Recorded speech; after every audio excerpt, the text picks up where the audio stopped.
Ako si Babaylan Tata Adlaw at sa Pika Card reading natin ngayon, ang tanong ay, ano ang kailangan mong ayusin o unahin pagdating sa pera? May tatlong baraha sa harap mo. Card 1, Card 2 at Card 3. Huminga ka muna ng malalim. Tapos pumili ka ng card na feeling mong tugma sa sitwasyon mo ngayon.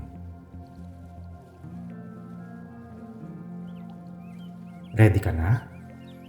Kung card 1 ang napili mo, 4 of Pentacles, mukhang sobrang higpit ng kapit mo sa pera lately.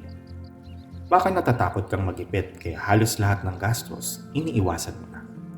Kahit yung mga bagay na actually makakatulong sa'yo. Understandable naman yan.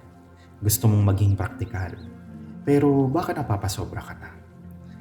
Tip lang, ayusin mo ulit yung budget mo. Maglaan ka ng maliit na amount para sa sarili mo. Tandaan na hindi ito luho. Self-care to at normal lamang ito. Part siya ng healthy money mindset.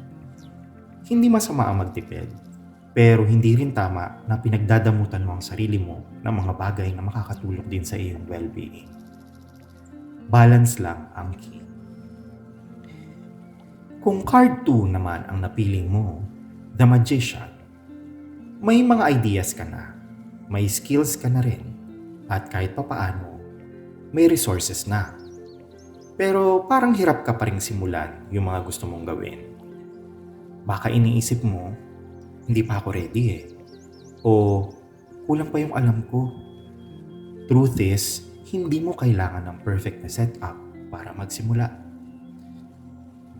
Tip lang, simulan mo kahit baby steps lang. Halimbawa, kung negosyo yan, okay lang kahit maliit mo na yung puhunan.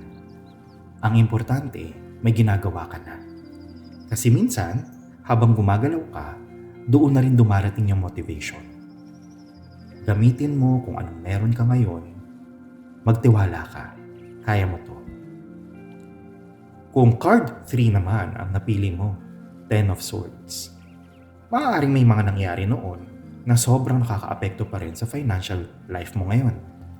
Pwedeng naubos yung ipon, nawala ng trabaho, naloko, masakit, at normal lang kung nakakaapekto pa rin yan sa'yo hanggang ngayon.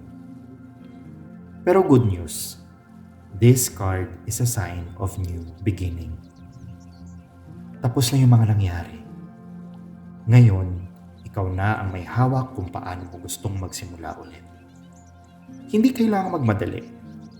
Kahit small steps lang, gaya ng pag-update sa resume, pag-check ng online jobs, o pag-try ng small sideline. Kahit paunti-unti, makakarating ka rin sa financial goals mo. Kung gusto mo ng personalized reading, bisitahin mo lang ang www.babaylanadlaw.com.